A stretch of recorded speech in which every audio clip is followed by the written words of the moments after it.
So for these people, the COVID-19 really makes them believe that their radical fantasies can easily come true.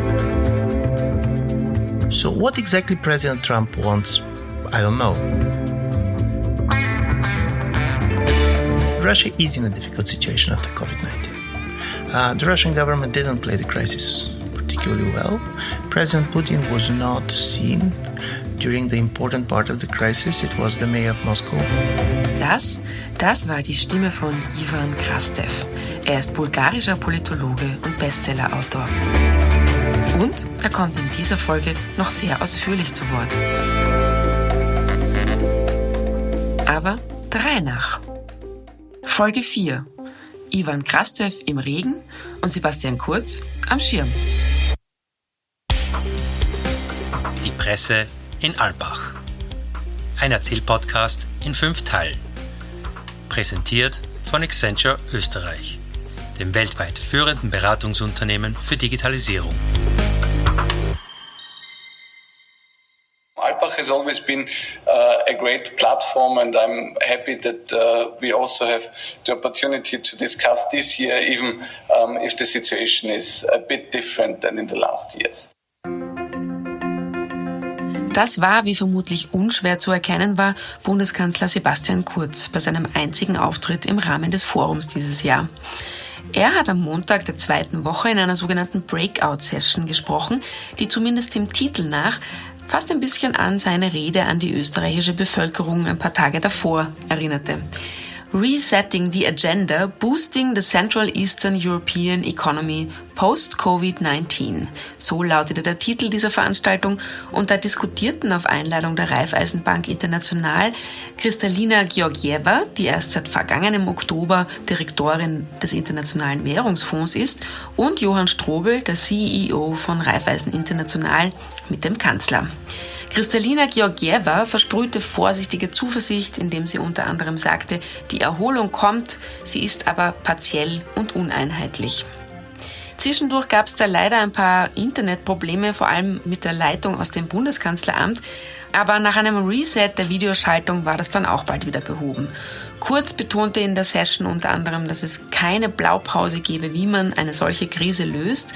Es brauche aber jedenfalls eine starke Kooperation in Europa, um die Krise wirtschaftlich und politisch bewältigen zu können. Und er betonte interessanterweise in Bezug auf die mit 1. September geschlossenen ungarischen Grenzen, wie wichtig es sei, darauf zu achten, dass in unserer Region die Grenzen offen bleiben.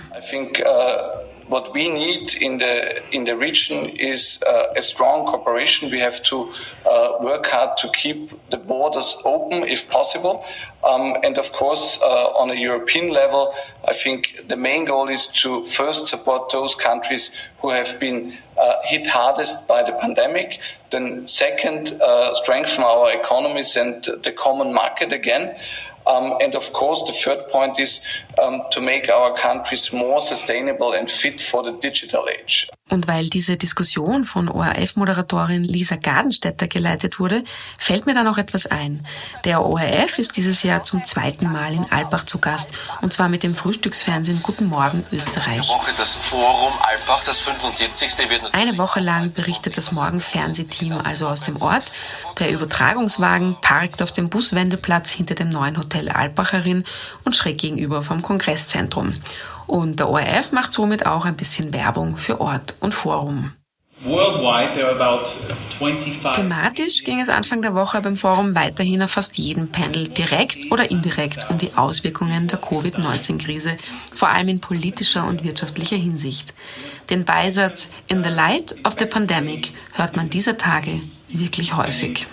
Preliminary conclusion is nothing will be after this crisis anymore as it was before. Auf diesen Panels aufgetreten sind da unter anderem die Außenministerin von Liechtenstein, Katrin Eggenberger, Martin Sellmeier, seit Herbst Leiter der Vertretung der Europäischen Kommission in Österreich, Gabriel Felbermeier vom Institut für Weltwirtschaft in Kiel und die österreichische Justizministerin Alma Sadic.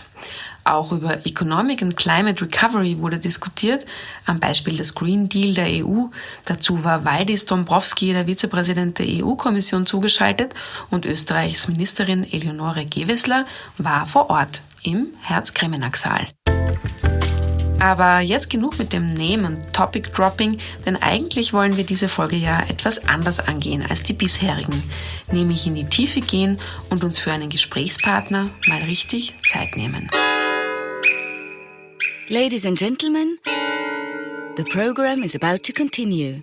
Please take your seats. Dieses hohe Pfeifen, das ist übrigens ein Murmeltierschrei aus der Signation des Europäischen Forums und er gehört normalerweise zum Kongressalltag. Denn wenn sich im Kongresszentrum eine Session an die andere reiht, erinnert dieser Ton kurz vor dem Beginn einer neuen Veranstaltung die Besucher daran, dass es Zeit ist, den Smalltalk einzustellen und wieder Platz zu nehmen. In diesem Jahr kommt der typische Murmeltier-Weckruf allerdings weniger häufig zum Einsatz als sonst, weil man zugegebenermaßen die Internetstreamer eher nicht durch einen solchen Ordnungsruf an die Bildschirme holen muss. Dafür soll der Schrei jetzt hier gewissermaßen unsere nächste Session einleiten. Ich habe nämlich den bulgarischen Politologen Ivan Krastev getroffen und zwar zu einem sehr ausführlichen Gespräch über wichtige weltpolitische Dinge, die uns gerade bewegen. Krastev befindet sich sogar ein paar Tage in Alpbach, weil er, wie er sagt, die Atmosphäre hier sehr schätzt und den Ort wirklich gerne hat. Der 1965 in Sofia geborene Publizist ist unter anderem Permanent Fellow am Institut für die Wissenschaften vom Menschen in Wien und hat somit eine enge Verbindung zu Wien und Österreich. Er versteht auch ganz gut Deutsch, unser Gespräch haben wir trotzdem auf Englisch geführt. Krastev tritt auch hier und da beratend für bulgarische Regierungsmitglieder auf und er hat vor allem zahlreiche sehr empfehlenswerte Bücher geschrieben. Nach Das Licht, das erlosch aus dem Vorjahr erschien gerade eben Ist heute schon morgen, sein kurzer Covid-19-Essay, den er während des Shutdowns auf einem Weingut an der bulgarisch-griechischen Grenze geschrieben hat, wie er mir berichtet hat. Darin formuliert er 7 Paradoxien, die seiner Meinung nach durch die Corona-Krise ausgelöst wurden. So habe das Virus uns zwar die Schattenseiten der Globalisierung aufgezeigt, die Welt aber gleichzeitig auf eine noch nie dagewesene Weise synchronisiert. Schließlich haben ja alle zeitgleich dasselbe erlebt. Über ein anderes Paradoxon sprachen wir gleich zu Beginn. Da waren wir noch voll der Eindrücke der großen Corona-Leugner-Demo in Berlin am letzten Augustwochenende. Krastev ist nämlich der Meinung, dass eher Bürger in Ländern wie Deutschland, die die Covid-19-Krise eigentlich ganz gut überstanden haben, ihre Regierungen lautstark kritisieren werden. Deutschland und Berlin sind da eben ein gutes Beispiel. Wieso er das glaubt, erklärt er gleich zu Beginn. This was, by the way, a quite simple psychological explanation. You remember in March, everybody was scared. And when something really tragic did not happen, the idea was that it could not happen.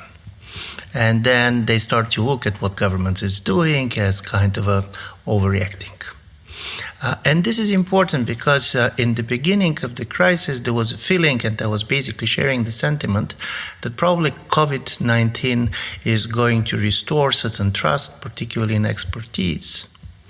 And as a result of this, people are going much more to trust their governments.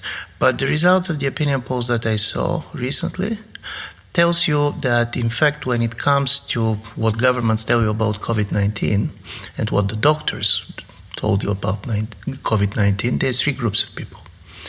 There are those who does not trust anybody. And the reasons they don't trust science is because different doctors give different opinions. So this is the way that science works. But this is not people who believes that if there is not a common position which is shared by all the doctors, nothing is to be trusted. The second group, and I do believe this group is very important for the protest, was those who believes that the government is using the legitimacy of the doctors in order to justify positions that they have before. And of course, the third is those who are ready to trust the experts on issues like COVID-19. I'm saying this because you have this interesting coalition both on the far left and on the far right, based on a total mistrust of anything that government is doing. And from this point of view, the more successful the government is, it means that less people are stressed, less they have this experience of a tragedy that you have been places like Italy or Spain where a lot of people died. So for the people that have been on the street, the government is simply misusing the COVID-19 in order basically to restrict their rights. How big is the part in you that is somehow also thrilled about the fact that you experience such a world-changing thing like a pandemic? It's interesting because I do believe we have already forgotten what we have been thinking in March and in April, when it was very new and when everything was very scary. But I do believe that the interesting thing about the pandemic is that it is pushing different people into totally different kind of directions. On one day, people who basically believe that at the end of the day, for the last 20 years, at least 3 times, we were told that the world is never going to be the same. 9/11, the world is not going to be the same. And then basically global financial crisis, and we're told that the world is never going to be the same. And the refugee crisis, 2015. Going to be the same. But at the end of the day, these people said, but the world is the same. So these people are becoming much more nostalgic for this normality, and you're starting basically to underplay what you're seeing, how big is the change. Okay, this is discomfort, but we're overreacting, it's going to be back, it's very much media. This is other type of people who basically take this kind of a radical shift as a proof that many things that they believed totally impossible yesterday are becoming possible now. Because I put yourself in the shoes of a kind of a activist, both on the left or on the right. Imagine that you're an environmental activist and you wanted to land all the planes because they're bad for nature. And people are telling you that this is impossible. And then they will land it overnight. Or if you're kind of a radical nationalist and you want to restore and resurrect the borders in the European Union, and everybody is telling you that this is impossible, and then when the virus came overnight, all the borders have been closed. So for these people, the COVID-19 really makes them believe that their radical fantasies can easily come true. And I do believe these tensions between the nostalgia to the world of yesterday, born out of COVID-19, when we could travel, where in Alpbach basically you're going to see thousands of people and not this kind of empty streets on one side, and on the other, the much more radical part of the public who said, now we can do it, things that before we believed that are not doable. I mentioned your recent book before. The name is It Tomorrow Yet? In German, it's called Ist heute schon morgen? And I found one sentence very, very interesting and also inspiring. You said, for a while we lived in a common world. Do you think that there is a chance lying in COVID-19 that Europe can reunite in a way, and the European Union? There is a very plausible scenario that COVID-19 is going to consolidate European Union. And the reason is... Although, sorry that I interrupt you, although you say it's the heaviest and most infecting crisis the European Union ever faced. Because of it. The problem is that European Union cannot simply survive without moving in one direction or the other. All previous crises were difficult crises, but you can keep the status quo basically dancing on it. It cannot go with this crisis for several reasons. European Union is very vulnerable to the change that we see.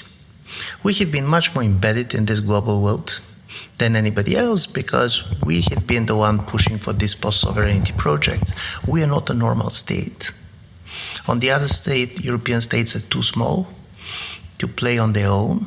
So when it all happened, well, I was very much involved with this European Council on Foreign Relations big study on the public opinion after COVID-19, and there was the paradox which I really enjoyed. You ask people, do you believe that the European Union did well during the public health part of the crisis? And people said no. The majority of the people were quite disappointed. What is the lessons that basically we're getting out of this crisis? We need much more European cooperation. Where it comes from? During this crisis, for the first time, people who are never interested in politics, people who are not in this kind of big talks about what is happening in the world, just staying in front of their TV sets after the lockdown, they discovered that we're in a totally different world. First, America is not the America that we knew. It didn't come. American leadership can be praised or contested by many, but it was always there.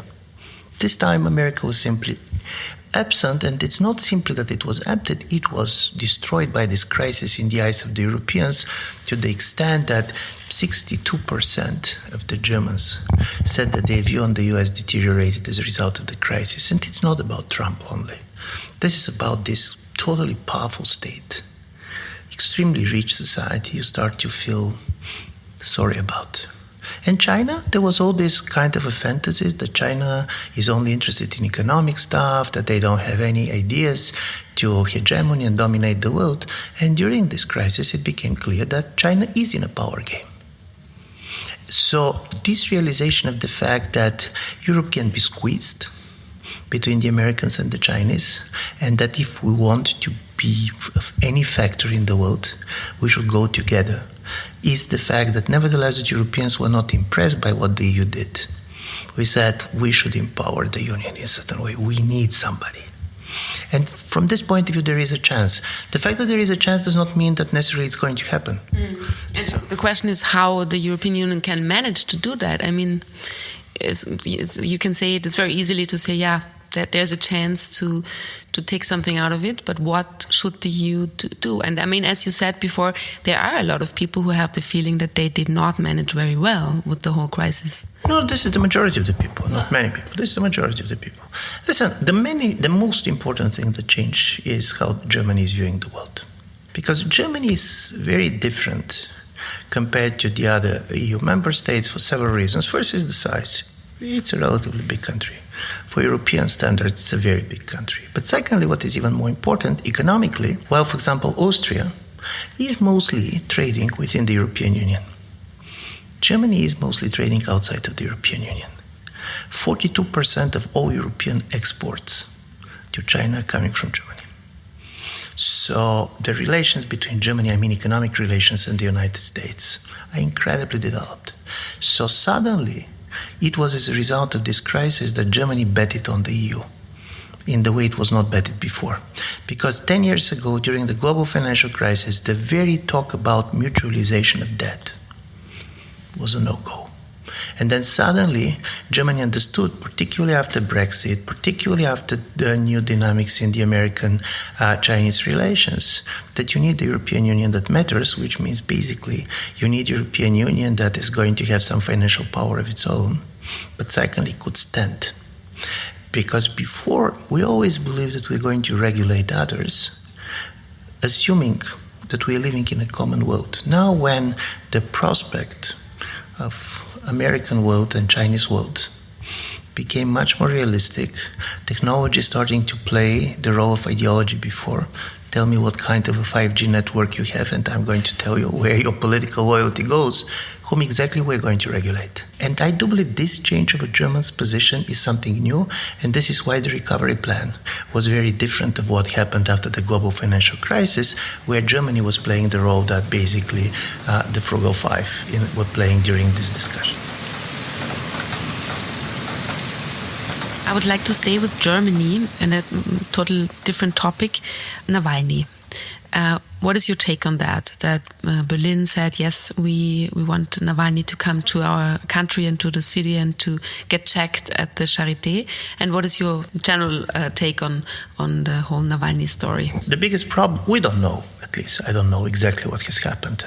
The European public opinion has a very good reasons not to trust the Russian government when it comes to poisoning and how you're treating basically your critics after the Skripal case, and basically seeing how huge was the pressure on Navalny. And I do believe for Germany, this type of a gesture of humanitarian support have been always very important.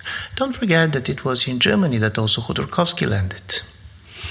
So fighting for concrete people, and particularly in this situation, I do believe is very important also for the self-confidence of Germans, which at one side are highly morally minded when they talk about international politics, but also being quite pragmatic and realist at the same time. And this type of cases are giving to the Germans the feeling that they're on the right side, which I do believe is quite important for any nation, for any government. What is going to be the impact of this on the German-Russian relations is difficult to be said, because for the Russian government, all this crisis with Navalny comes in a moment in which Russia is in a difficult situation after COVID-19. The Russian government didn't play the crisis particularly well. President Putin was not seen during the important part of the crisis. It was the mayor of Moscow, Mr. Sobyanin, who took the leading role, but also in the context of Belarus. where you end up with millions of people protesting and saying, listen, we want a change. We don't want somebody to stay for 26 years governing us. And this is one of the biggest problems the Russian political system is facing today.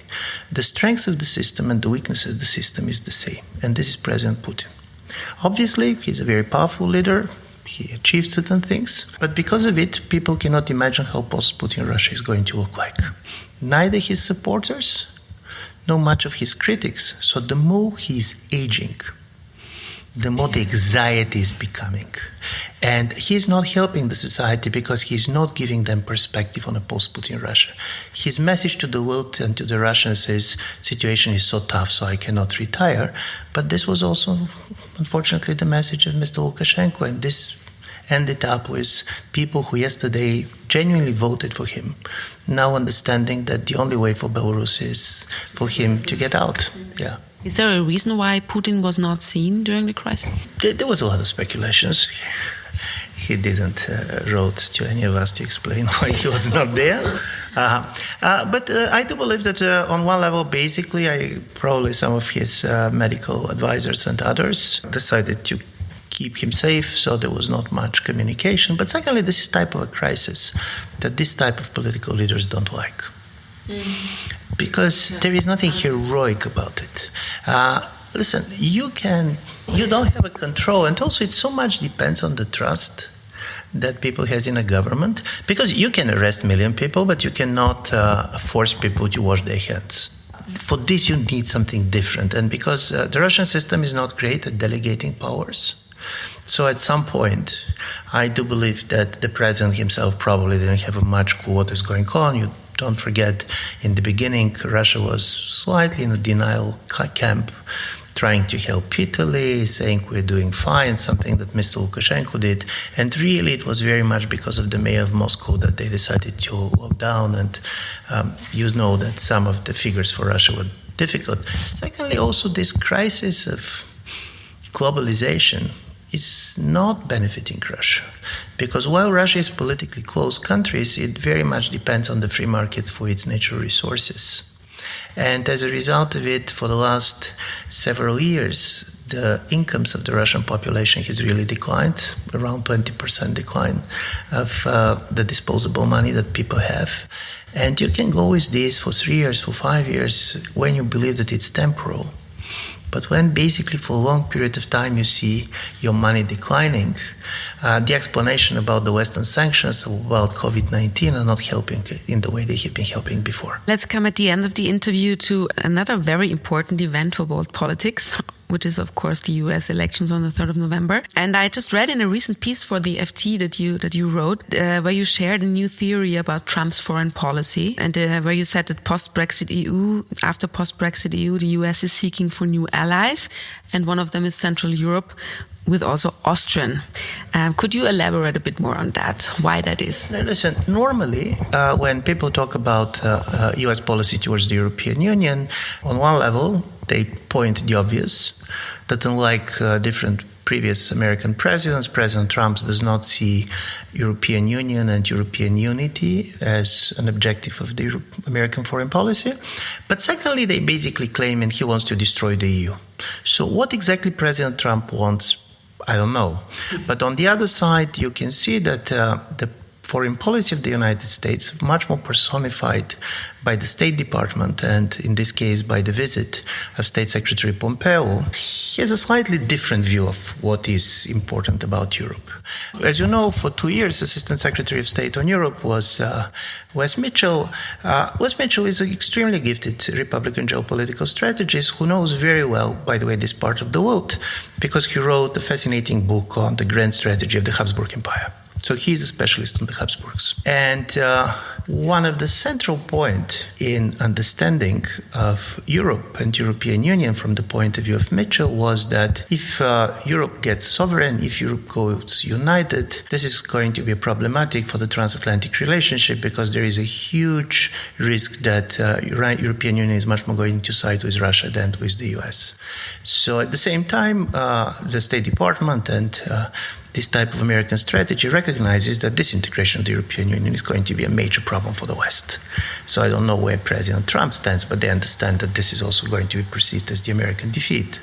So the idea was to have European Union where there is a bloc of countries that can constrain Germany. And these countries should be countries which basically have shared fears, on one level from Russia, on the other level from Germany. And this is not only about Central and Eastern Europe, because the biggest question was, what is also economically the place? What is the capital that can replace Berlin as the natural point of departure for Central Europeans? And then came the idea that Vienna could be. Vienna could be because of historical tradition. Vienna could be because economically, of course, Austrian businesses are very much present in Central and Eastern Europe. And thirdly, because unlike Mr. Trump, people in the State Department basically are less enthusiastic about Hungary and Hungarian regimes, also on foreign policy terms. And on the other side, they need somebody who is much more moderate and kind of much more reasonable than the Polish government that can go to a big extreme in their relations both with Russia and with Germany. So this is why you ended up with this very interesting last trip of Pompeo to Europe before the elections, in which he visited Vienna, he visited Prague, he visited Slovenia, he visited Poland. He didn't go to Budapest, but he didn't go to Germany or he didn't go to Paris. Normally you expect. Mm-hmm. And this was the traditional American policy, that the major point of contact for the Americans in Europe was Germany. My major argument is that this is a strategy. This is not simply an instinct. And probably this is not where Trump stands, but this is where Trump's administration stands. And because containing Germany is something that is close to the heart of President Trump, they can also sell this to him. But this strategy is not going to survive if Biden is going to be elected. I do believe if Biden is going to be elected, normally Washington will go first to Berlin, then to any other capital. But the paradox of the Biden elections is going to be that if he is elected, then for countries like Hungary and Poland, who sided very strongly with President Trump, with Biden in the White House, their natural move is going to go closer to Brussels, because the special relationship with the United States is not going to survive.